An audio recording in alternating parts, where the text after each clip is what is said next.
Welcome, everybody, to Midday Magazine for this Tuesday, March 25th, 2025. Have your host, James J. Malouf here. And in part two today, we're going to talk to our Wisconsin Rapids Family Center. We've got Jess with us right now. It's been a while. How you doing, Jess? I'm good. Thank you for having me on. Yeah, it's always great to talk with you and have you in studio to be able to talk with you. And any chance we get to highlight our Wisconsin Rapids Family Center, we love being able to do that.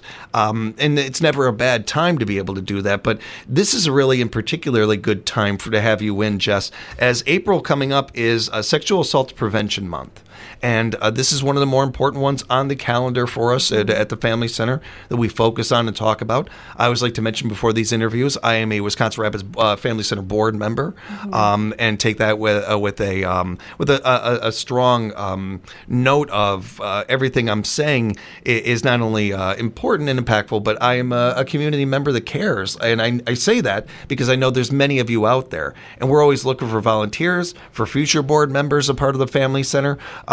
Yes, we have one of the more vital, important things we're doing in this area. We also have a lot of fun over there, and it's a really, really amazing group of people over there to be a part of. There are a few things in life that feel so good to put into, like the Family Center. I speak to this, and I encourage others to reach out to the Family Center if you'd like to be a board member or volunteer for any of the events coming up. Jess, when it comes to the Sexual Assault Prevention Month and talking about this, you at the Family Center, the team at the Family Center, how do you guys approach this month? How do you, what kind of things do you try to highlight this particular month? Yeah, so with this month, it's really about the awareness that sexual assault and sexual violence is definitely happening in our community, as much as I wish it wasn't, right? But we really try and highlight that this is not just an individual issue. This isn't just something that happens to victims or survivors. It's not an individual thing. This is a community problem and something that we should all be aware of and all be, kind of working towards ending. One of the things that I appreciate that you guys are able to do with this too is you have themes and different things that highlight. So is there a theme for this month? Yeah, so from the National Sexual Violence Resource Center, the theme for this year is Together We Act, United We Change. And really what this is about is, again, looking at sexual violence as a community issue and not an individual issue. And how can we as a society come together and, prevent and intervene when these things are happening, right? And I don't know if you've ever heard the word rape culture before. Okay. And for those of the listeners who haven't heard that before, this is kind of this idea that that sexual assault, sexual violence is part of our culture, right? As much as I don't like to say that, it is part of our culture, like whether it be in movies or jokes or the media that we're consuming. And we really want to switch our community to a culture of consent, a culture of that we're aware that these things happen and we prevent them, we act, right? Yeah. Jess, one of the things that, so I understand that maybe not every household was like this, but in mine, I learned about women's rights before my own. Sure. Having, and this is the second interview, and back to back, I mentioned my mother here, so I'm hopefully earning some points with her. But my mother raised us. She is a former hippie feminist, and it was very important to us to learn these things. Right. It was actually my dad that was probably maybe even a better example in some ways, at least for me and my brother. Because my father was very adamant about how we treat people when they're not in the room. And how we talk about people when they're not around. And this was something that when I was in sports and you're in the locker room and you hear guys making jokes, that it was very, even though, if I was alone on an island on it, I didn't laugh. And I called guys out on it from a young age. My brother did a very similar thing. And I know that we're not the only ones that did that. When we're talking about this stuff, I'm just using this as one example, but as an example of how we treat these topics and how we treat them when people aren't around. It's one thing when somebody's in the room and standing in front of you of how you act and treat that person. I'm talking about when nobody's looking. and how you're acting. Right. Because you may think nobody's paying attention or it's not that heavy of a topic, but everybody around you has a brain and they're sucking up this information and how you treat people. And this stuff also has a subconscious effect on things. We have the science to prove this. The better we are about this stuff, the better our society is going forward. And so much of what we're trying to do is teach and help the younger generations learn how to, bluntly say this, act right. And how to treat people right, and bringing these stats down somewhat and everything. And when we're able to do this, the power that this has, the strength that this has to it, you've mentioned this right away, and I appreciate that you did, about the focus on community and not individuals so much of this. If we were talking about PFAS, nobody would think twice about, well, yeah, of course. I mean, we're talking about water. Water affects every community or every city, every neighbor, every address. So, yeah, it's going to take the whole community to figure this one out and everything. That makes sense. This is no different than that. Yes. This is just as vital as water is, and it affects just as much and spreads just as far. We talked about this quite a bit when it comes to domestic violence and the effect it has on economies. You know, if I can't reach your heart, maybe I can reach your wallet, your purse, your taxes, the amount of money we spend on these things, even with all the cuts that take place. And there have been some drastic, incredible cuts to our domestic violence shelters around the country. Yes. When it comes to that part of it, when it comes to our younger generations and kids, let's take just one child, for example, and a child that is growing up in a family like that is struggling with this. How much do you think that child is able to focus on their schoolwork, on their after-school activities, on different things? The more we're able to give that child an opportunity to grow, to learn as an individual, the better their chances that they are as a taxpayer when they get older, and that they are able to contribute to their communities, and et cetera, et cetera. This has a domino effect. It has an all-connected effect. And it's going to take all hands on deck to make it work, to get it better. Absolutely. And, you know, I've been doing this for 7 years, so I see those kind of nuanced aspects of how it can affect the economy and things like that. But it's so interesting when you really dive into this topic of how sexual violence is related to the environment. It's related to racism, to the economy, like you said, so many things. And that's what we really encourage people to look into. Like, we want you to know the very bare basics of, like, when this is happening to somebody, we want you to know how to act.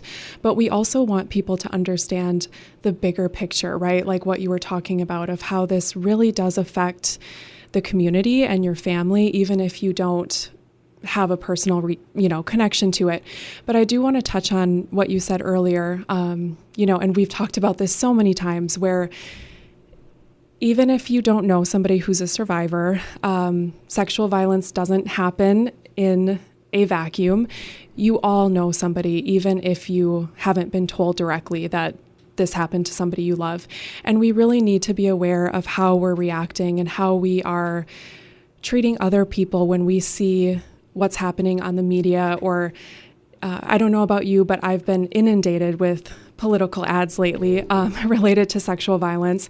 And I'm, kind of over it right now. Yeah, I bet everybody is. I second that. Yes, yeah. Because they are all focused on sexual violence, which I want people to talk about that, but I also want them to talk about it and to see it outside of an election, not to be a Debbie Downer and say it's part of everyday life, but, to really recognize those things.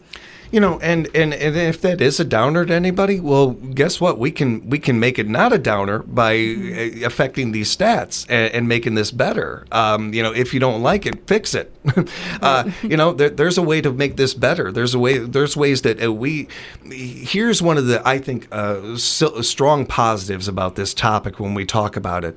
This is something we can do something about. There are some problems out in life that seem bigger than we can imagine and wrap our minds around. There are things that go on in our day-to-day lives that feel out of control to us and we can't do a lot about. Here's one that every single person out there listening, we can impact this. we can be a part Definitely. of this. Now, there is, as I mentioned earlier, volunteering or being a part of a board. Our Wisconsin Family Center, like all domestic violence shelters around the country, have been had their budgets slashed. So any dollars and cents you can add to the Family Center is greatly appreciated. We can't even put into words how much we appreciate that. But this is something that you can be a part of just on your character and the way you treat people. Just by doing that, you are a supporter. You're an ally by just the way you handle yourself and the people in your life day to day. That's a great place to start. And if that's as far as you go with this, that's all right. We want more again, all hands on deck. We want as many people to be a part of this as we can. But even just that is showing that you want to stand on the right side of history with this. Because make no mistake about it, anybody. I understand that we live in it's America. We love our fads. We love our pop culture and some of these things. This is not a fad.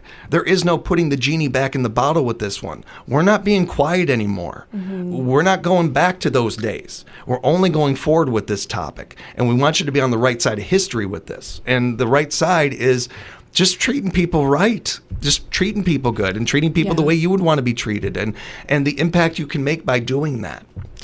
Absolutely. And thank you for mentioning that too, because, we obviously appreciate your time volunteering at the Family Center and all of those things, but just on that individual level, if you can learn about how to react when you see harassment happening or jokes being made that are sexual in nature, or if somebody tells you this is happening to them, which I hope that never happens to you, but it could. We do trainings, we have resources on our website, we can point you to the right direction so that you really feel equipped and prepared to be able to act if you ever become aware that something's happening. Well, it's not comfortable for me to talk about. I mention it because I know from you guys out there, you've let me know that you appreciate it. So just as an example of this, when I was talking about in high school and having some of those things happen and stepping up, one of the few people that had my back was a guy who ended up being one of my better friends and agreed with me in this locker room situation. Well, I would say maybe a year, maybe 2 years later or whatever, him and I are having a very late night that I won't go too far into, but we're having some fun, we're talking, and then all of a sudden something happens and he sees that I lock up. And the whole, I'm completely sober. The whole thing changed. The whole night changed. And he noticed this, and he didn't pry it out of me, but he kind of knew that I needed to say something, even though I didn't know I needed to say something. And I told him, and he was probably the first maybe the second non-family member, and the first time at that age that I had been honest with somebody about the abuse I had experienced. And him being there, and just all he did was listen. He didn't say anything.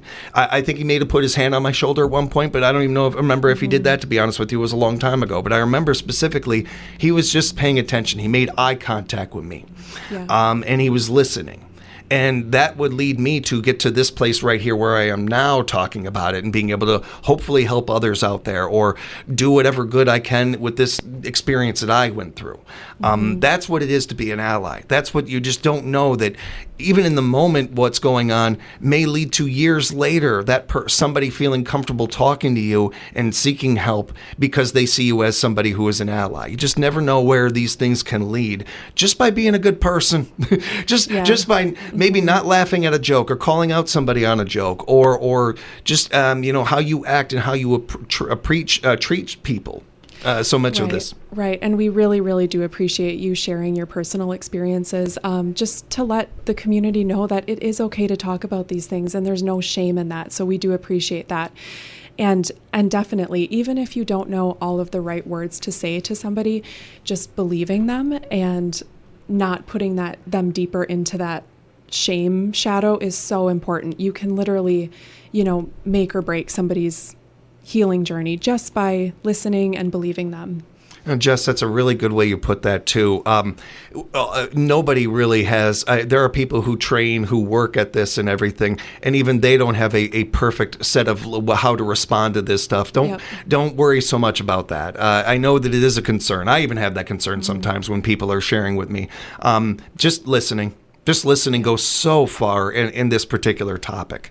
Also, attention and awareness and prevention, which is a big part of what we're talking about here today.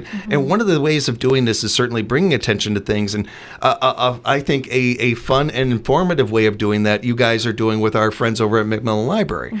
We've got a movie coming up, movie night with Wisconsin Rapids Family Center coming up. Can you tell us a little of the details of this and what the movie is? Yeah, so in partnership with the library, we so appreciate them being able to host us. On April 2nd at 4 p.m., that's a Wednesday, in the all-purpose room at the library, we will be showing a movie called Promising Young Woman. And it's actually a really entertaining movie, even if you just come for the movie.